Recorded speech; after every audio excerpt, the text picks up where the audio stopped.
Hello, lovely people of purpose. This is Conscious Paths, and we are on air in 254. I'm your host, Nyabura, discussing life, choices, decisions, money, purpose, leadership, and lifestyle, among many other matters that affect us directly.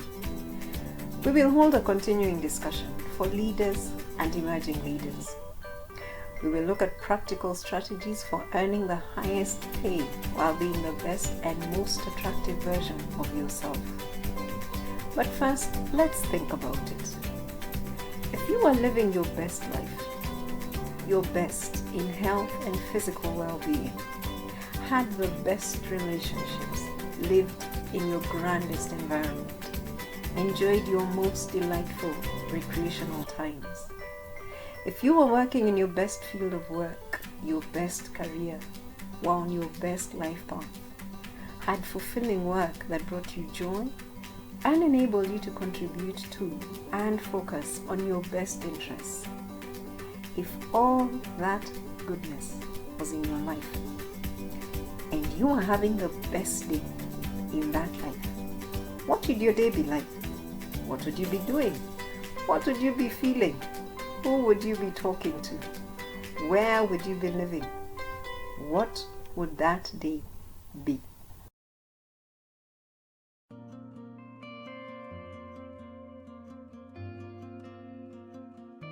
So, what do you do when things around you are not working the way they used to work? What do you do when nothing around you is flowing the way it used to flow before? Or what do you do when things are suddenly turned upside down? Dear listener, today I'd like us to talk about disruption. And there are many types of disruption. There can be disruption in work, there can be disruption in business, there can be disruption at family level, there can be disruption of health.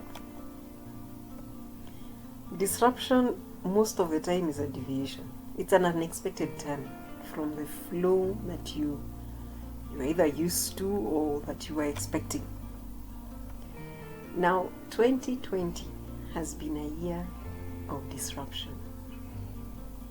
Some of the disruption has shattered people's livelihoods. Some of the disruption has shattered families. People who believed to be in a family unit, or people who are in fact in a family unit, but the said unit could not withstand the pressure. Some of the disruption has shattered our illusions. And now we have had opportunity to look at our lives critically and decide, is this the life I have always wanted?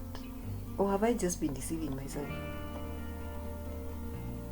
2020 has, of course, disrupted children more than anybody else. I think children, the school-going children, have undergone the most severe kind of disruption. Probably in the life of all that are alive today, no one would have anticipated that schools can be closed for almost a full academic year. And so we come to the Conscious Paths conversation with due regard, due compassion, and recognition of the shifts and changes that have gone on in 2020. But here we wish to offer suggestions on how we can look at disruption. Now, anytime there's disruption, we can choose one of two options, one of two responses. And my best illustration of the two possible responses is the pencil, the broken pencil. Interestingly, when a pencil breaks, when most pencils break, they break when they are long and they break at their midway point. And when a pencil breaks, there are a number of things that the pencil holder can do.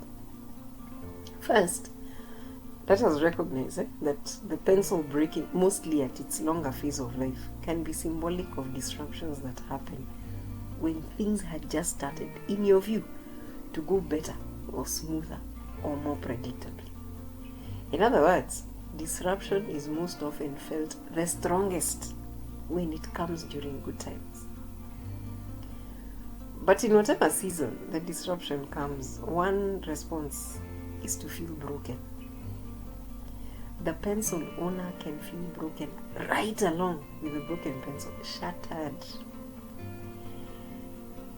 It's possible you've seen a child look at a broken pencil and decide they are as broken as their pencil and go into a complete meltdown.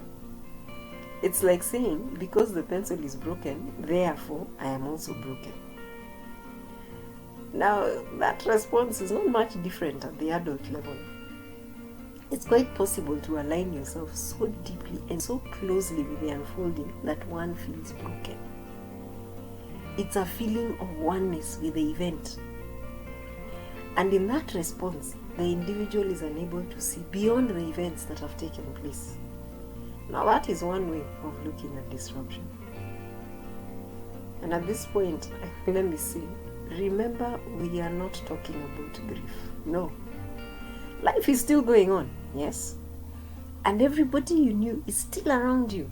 They are continuing either in the previous role, but with shifts, or in totally new roles, but they are there in your life. Maybe their participation in the affairs may have shifted or altered even significantly, but they are still there. Which is very different from grief. In grief, the individual or individuals in extreme crisis are gone. I refer to grief as a death of hope. Because once a person leaves this physical plane, the hope, the anticipation that maybe tomorrow, the hope departs as the loved one departs. So grief is a very different type of disruption. And here we are not talking about grief. And I'm not saying people have not lost loved ones in 2020. Just that grief is a topic that deserves its own attention. And it is not what we are looking at right now. The 2020 disruption we are looking at has been the unexpected changes. An interruption of the flow in the way things have been going. So yes, the pencil is broken. But consider that it has not gone anywhere. It has not disappeared. You still have pieces of the pencil. It means, for instance, if it's a job one has lost, yes, the job has gone, but your skills have not gone anywhere. If it's a business that has shut down, the experience you had in running that business hasn't gone anywhere. You still have the knowledge. The disruption is painful, yes, that there's no doubt about that. But it's not a total death of hope. What has happened is that the way your life was before and the way things are now, the two visible realities are very different. And one response is to feel shattered and broken right along with a broken pencil. But there's also another way. And the other way to respond is to take a step or two, or even 3 steps back and observe. And what happens when you observe? When you observe the way matters have unfolded before you, in that observing, you will find there's another option or another way to deal with a broken pencil. And the other way to deal with a broken pencil is to sharpen the 2 pieces so that now you don't have just one pencil, but you have 2 pencils of medium size. As a matter of fact, there is even a possibility that you can sharpen one of the broken pieces on both ends, so that now you have 3 usable pencil points and a rubber. What is this second part of the metaphor saying? That whereas you had only one job that you lost or one business that shut down, with your knowledge, you now have a possibility of either getting more than one 8-to-5 job or starting a better business or starting a totally new business in an area that you enjoy more. The disruption carries something, and the disruption has something to teach us. You have new options, new possibilities. Whatever the disruption, there are new possibilities inside of it. It is not the end. Disruption is never an end. it is always potentially a new beginning. But just like we have done with a pencil and sharpened 3 sides,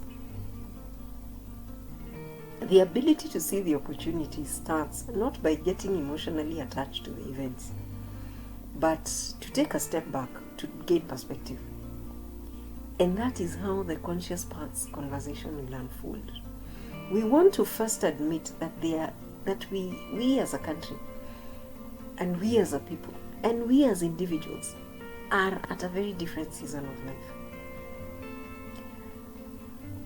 I believe you, dear listener, are aware that, without any iota of doubt, that we are not going back to the old normal. Whatever that normal looked like to you, we are not going back there. Some things definitely have changed.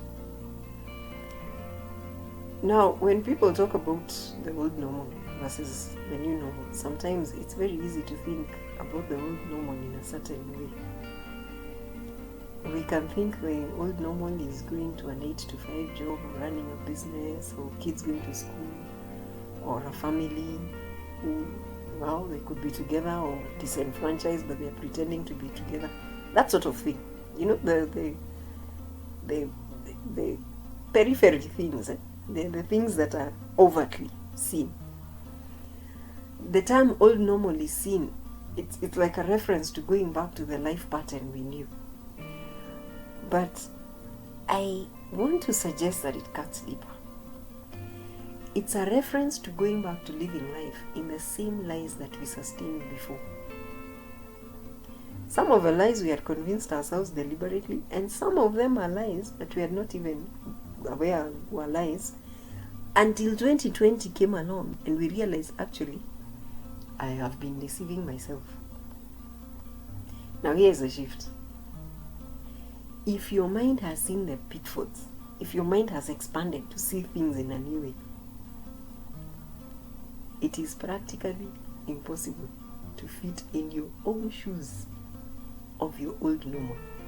And that is important.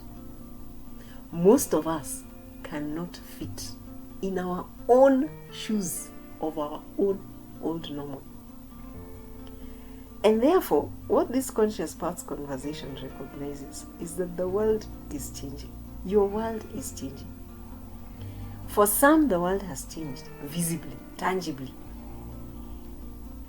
And you, as an individual, possibly without your conscious contribution, a lot has changed. And those changes, both in the world and in ourselves, may not be immediately obvious. Or let us say, the implications of those changes, effects, might not be immediately obvious. But not because the changes haven't happened, but because we are not used to paying attention to life and the accompanying changes as they take place on Earth.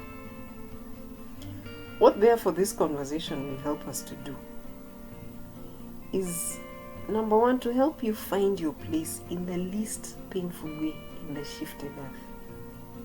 And take it from me, life has definitely changed. And one of the most significant changes is that going forward, life will demand more of you, much more of you than it ever has before. And so what this conversation will do, secondly, is to help you to adjust to the new demands. Because whether consciously or unconsciously, you have entered into a phase where you will question things a lot more than you ever did before. Things you previously took for granted, it's possible that now you may pay a lot closer attention to them. And this new improved human that you're becoming is the one we are referring to as the leader or the emerging leader. That improved human being is the pace setter. That human being that questions more is the brand developer. And this conversation is for you. Because life will demand more from you, it's important to be equipped to give as good as you can, right back at life. Life is going to require deeper decisions, more careful planning, Life is going to ask harder questions. Life will demand more tangible results. That is the new normal. A more demanding new normal. Well, the thing is, overall, 2020 has left you a better person. And for that reason alone, life will demand more from you. And that is why we welcome you to the conversation for leaders and emerging leaders. And make sure you go to the comment section and tell us, how has 2020 affected you? How has 2020 left you as a better person? And we look forward to this continuing discussion. Welcome to the conversation for leaders and emerging leaders.